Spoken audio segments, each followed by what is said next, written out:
For those of us gathered here today, it is clear that we are at an inflection point in history which will drastically determine the course of mankind. After decades of scheming, the globalists are on the brink of realizing their goal, the establishment of what they have coined the New World Order. More commonly known today as the Great Reset after the COVID pandemic, it is the globalists' vision for a one-world government. Their objective, the centralization of power under one top ruling caste, and with that, the eradication of our sovereignty, both at national and individual levels. This is serfdom 2.0. You'll have nothing, live in the pods, eat the bugs, be numbed by your VR set, and you'll be happy. Meanwhile, this global state will own everything. They will even own us. The implementation of this vision is underway right here and right now in Geneva, in this building behind me, the United Nations headquarters. It is where the World Health Organization is finalizing the architecture of this system of governance at this year's World Health Assembly. By ratifying the amendments to the international health regulations and enforcing a new pandemic accord in 2024, the WHO will effectively take over every aspect of our lives. These two instruments will provide the WHO with the legal basis to roll out their global architecture for mass surveillance and control over the world's population under the guise of fighting health emergencies. Prepare for a disease deadlier than COVID, said WHO Director General Tedros Ghebreyesus earlier this week.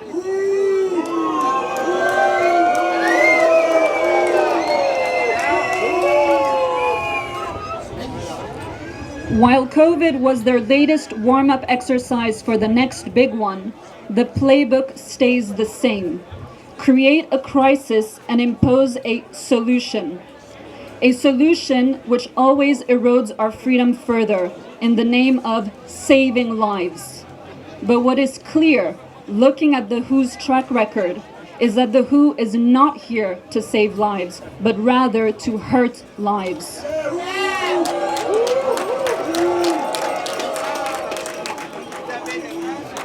From its inception, the WHO was driven by industry money and led by a globalist, eugenicist, technocratic cabal intent on setting up an institution for population control, using philanthropy and noble ideals as a cover-up. Scandals involving scientific fraud, medical malpractice, conflicts of interest, and widespread corruption have been either hidden or largely ignored by a complicit media complex, bought and paid for academia and scientists, and our own captured governments. Yet despite ample proof of malevolence, the WHO's power have only grown over the years. And with the latest IHR amendments and the pandemic accord, these powers will be drastically extended and fully cemented. The documentation is 100% explicit. WHO measures will supersede national laws when responding to what they qualify as a health emergency, whether it is a potential or an actual threat. In order to make this determination, the WHO has put surveillance at the center of its programs, deploying many tools to monitor pathogens, that is us.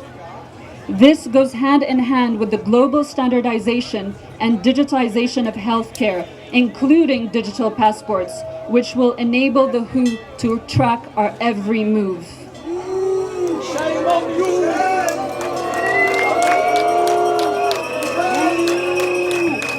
Shame on you! Again, looking back on its recent and not so recent history, it is obvious that the WHO is one of the key chosen institutions of the globalists, specifically devised and weaponized against us. It is the Trojan horse of health being ushered in to steal our liberty and our dignity as human beings. It is of utmost urgency that we reject the WHO, demand our governments exit the WHO, and even go as far as to dismantle the WHO.